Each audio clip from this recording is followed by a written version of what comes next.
大家好，我是彼得舅舅，还有我是嘟嘟。欢迎大家回来我们的频道。今天我们一起来做蜜豆果粽，刚好清明节可以用上。是的，舅舅会从蜜豆制作开始，一直到果粽完成，一整个完整的做法，大家不用担心，舅舅会提供大家一个比较简易的做法。看完这视频后，基本上都可以掌握。我们开始喽，一起来吧。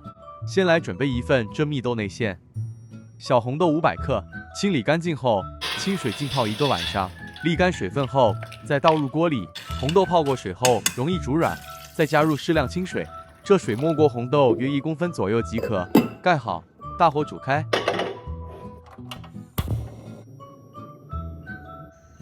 水开后稍微拌一拌，水稍微煮开就好，没有要将红豆煮软的意思。接着将红豆沥出，红豆经这环节处理后，才不会有苦涩味。哦，原来如此。一会你吃的每一口红豆都会是香香甜甜的。那很好。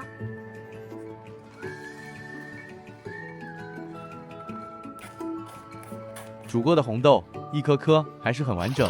锅里倒入约2公升清水，水要够，放入蒸格，蒸格里再垫上一层纱布，再放入沥干后的红豆，摊一摊平，让红豆可以均匀受热。盖好，大火蒸1个小时。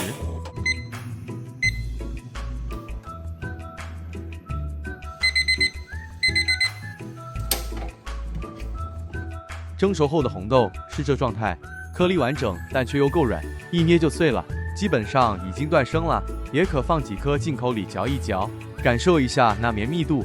准备一个干货，将蒸熟的红豆倒入。蒸过的红豆带点水汽，属正常，没事，不要担心。炉开低火，再将250克蔗糖加入，蔗糖用量甜度适中，不建议再减。可以用白糖吗？可以的，因为这糕点糖会摄取的比较多，舅舅一般上会选用质量较高的，像今天这个就是有机蔗糖。了解。低火一直翻炒至蔗糖完全化开后，像视频中见到这状态。这时候再加入100克的食用油，所有味道比较清淡的食用油都可以。舅舅用的是葵花籽油。此时炉火可以稍微调高，不停拌炒至蜜豆收干一些。对了，在此温馨提醒，舅舅调制这蜜豆内馅是用在糕点制作上的，加点油会比较香，味道更浓。如果您想将完成的蜜豆用在甜品上，这油就不要加了，加点蜜糖之类的会更理想。这时候可以试个味，如果真觉得不够甜，还可以再加点糖。炒干至视频中这状态就可以离火。完成后的蜜豆降温后可以冷藏3天，分成小份冷冻，可以保质1至2个月。所以舅舅一般上会多做一点，冷冻后再慢慢享用。这是降温后的蜜豆，舅舅先冷藏，明天再继续。大家明天见。这是热水浸泡了1晚上的粽子叶，清洗干净后抹干，搁置一旁待用。橙色与紫色番薯各80克，清理后切成薄片，放入蒸格内，大火蒸20分钟。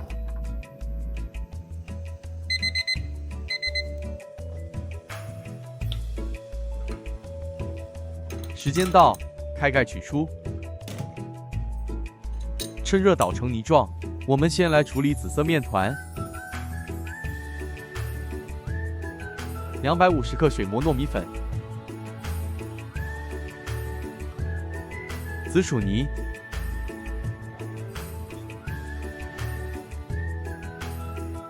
，200毫升热水，分次慢慢加入，边加入边拌匀。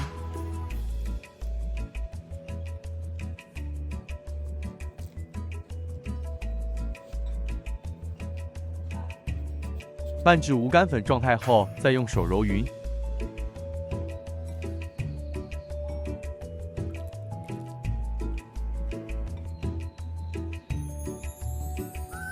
煎中再加入30克食用油，再继续将油揉入。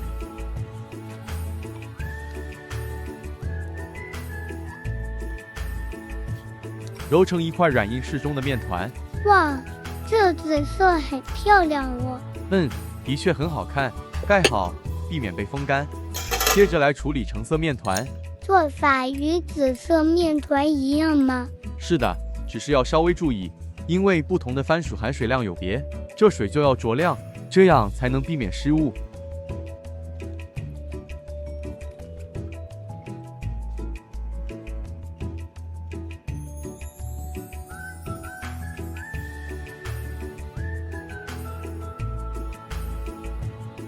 好了，揉一揉匀，橙色面团也完成了。取出冷藏了一晚上的蜜豆，这内馅半份就够了。两色面团各揪出一小剂，共重35克就对了。各自稍微揉一揉，接着将不同颜色两小面团组成一剂，按一按，让面团粘在一起，再捏出个小碗状。在正中勺入适量的蜜豆内馅，再将面皮收拢严实，必须严实才不会露馅。将内部多余气体挤出，接着搓圆。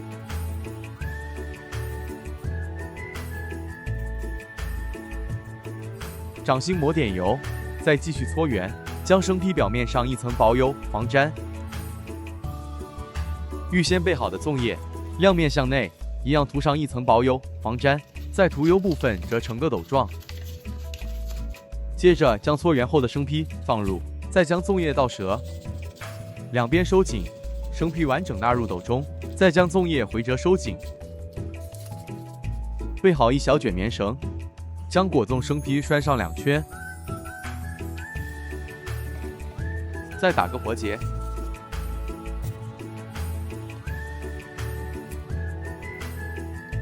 将过长的粽叶剪齐，一个果粽生坯就完成了。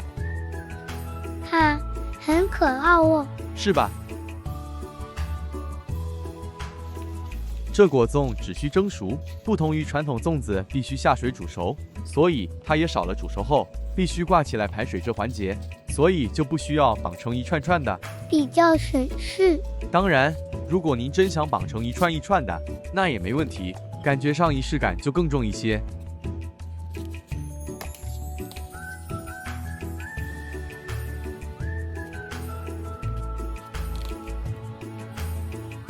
又完成了一个，此食谱完成后共30个，蜜豆内馅还剩下一半。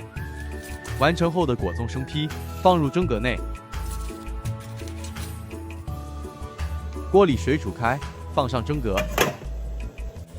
盖好，大火蒸15分钟。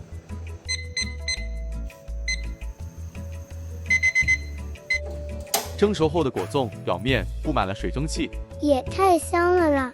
取出，摊放在底部透气的架子上，让它自行降温、风干，也俗称收水。因为油用的比较少，所以完成后的果粽必须待完全降温冷却后，才不会粘液。拆开让大家瞧一瞧。是的，不要担心，即使用油不多也不会粘液。再测一个。真的很棒，谢谢嘟嘟。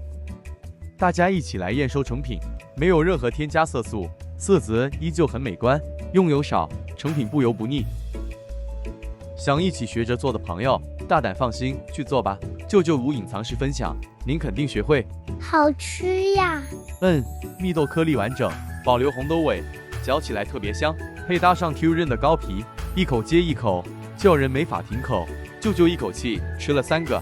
我也吃了3个，你真行！大家快快做起来，你们一定也行。剩下的蜜豆内馅，舅舅做了昂类包子，请大家关注我们的下一支视频。大家要来我，谢谢大家。